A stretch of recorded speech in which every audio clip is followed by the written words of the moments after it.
Headed to work now. Ew, I don't know how I did that. I locked something accidentally. Anyways, guys, this week hopefully I will get at least 30. I would say I really need at least 35 hours, and my current morning client is out, so I'm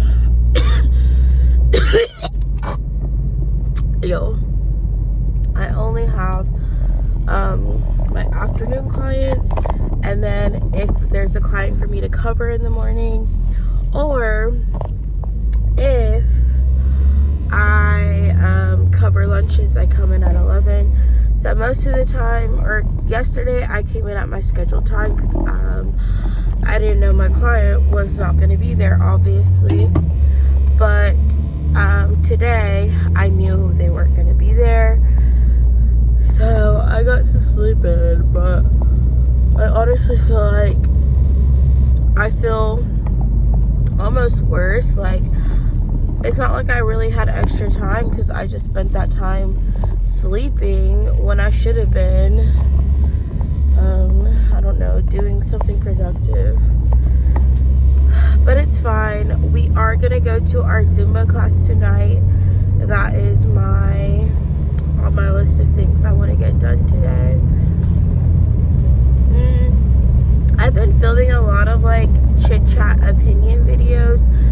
Also for my YouTube channel, my second one, which is kind of my main channel at this point. You know, my channel is called Just Jasmine.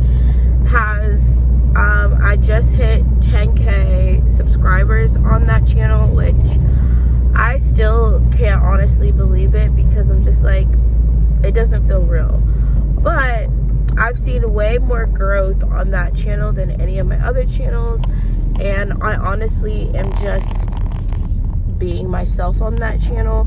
So I'm not like sugarcoating or, you know, pretending to have my life all together. I just share like my real life experiences, opinions, things that I've learned, like just everyday life stuff.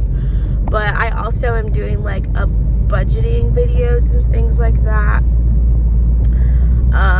I also track like am going to be making a video about my debt and how I plan on paying it all off.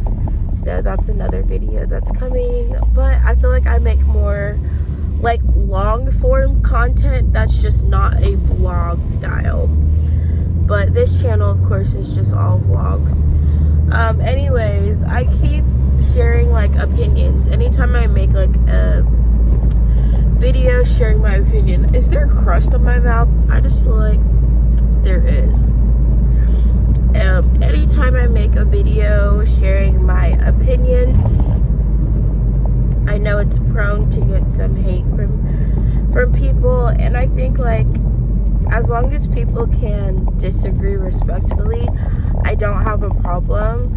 But what will happen is someone will not like my opinion or not like what I say, and then they're just attacking me as a person, because some people just, and this is what I honestly think. I honestly think when people do that, it is because they personally know what you're saying is, well, they don't like what you're saying, but they can't make an argument against that, especially if you're telling the truth, which I'm not lying. Like, my opinion is based off of things I've actually observed and heard.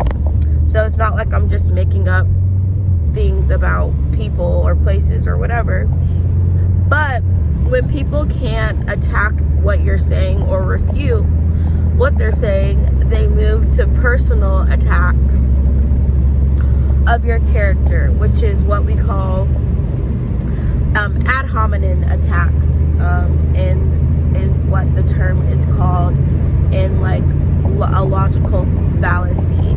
You know, you're saying, well, I can't refute what you say, so I'm just gonna say you're a bad person, so people will still choose my side or my argument. So, but the problem is, you know, it doesn't really change what you're arguing. An ad hominem attack is basically saying, well, you're just a bad person, so therefore nothing you say is correct. And I guess it's kind of like a way to just, you know, take away the focus from the actual argument and just be like, and honestly, I feel like that is sometimes what I feel like is happening with, you know, our president, essentially. Because even if you don't like Donald Trump, right, everything that he's doing or has said is not just 100% evil or harmful, but people will never, there's people who don't like him as a person, will never support him as a person. And so regardless of what he does, he could do like the best thing in the world, and there's still people who are like, I hate him, he's not good, he's not a good person. It's like, if you can't differentiate from, you know, your personal dislike of someone, and I honestly don't even know, the best way to explain it is really just someone feeling as though someone has to be a bad person if they don't agree with them, because it's either you've created this image of yourself or your opinion as being good and better than someone else's, so you just, like I said, think anyone who has a different opinion. I honestly think that's what's happening also in like the political world, you know, with the polarization of political parties. I feel like, well, I don't know if I would say, I personally don't think Republicans are calling Democrats all horrible people or bigots or racists. I do think like they'll make fun of or be like, I don't agree with you, but I don't really think they're like, oh, they're just fundamentally bad people.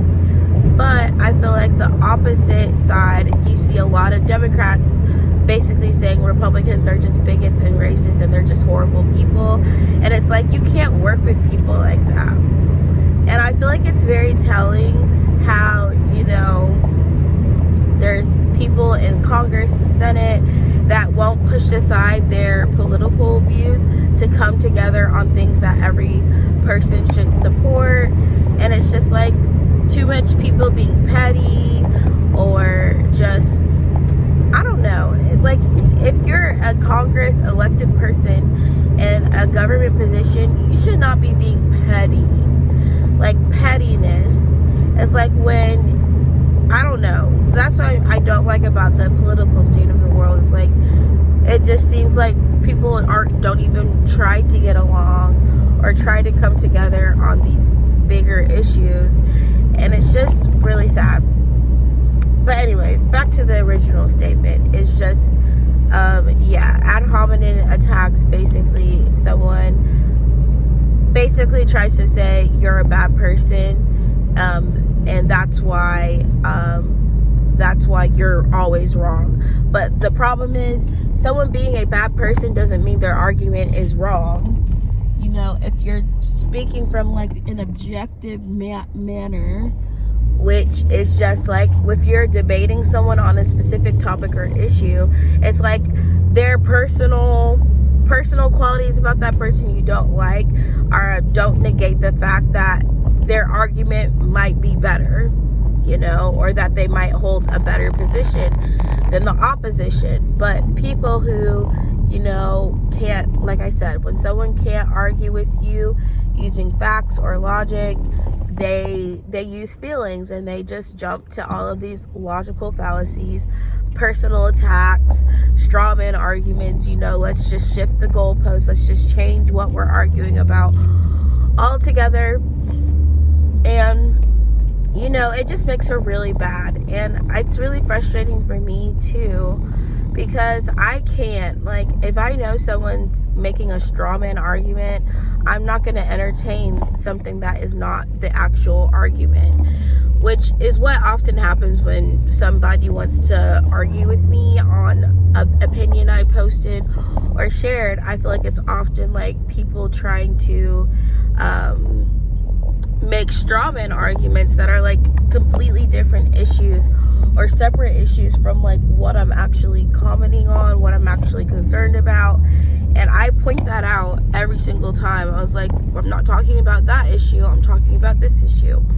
And I often do get the ad hominem personal attacks too, because like I said, people are so used to just not arguing against people in a logical manner. They're so used to just, you know, let's make a personal attack. Let's just say you're a bad person, or let's just say you don't support something else that is not even the topic.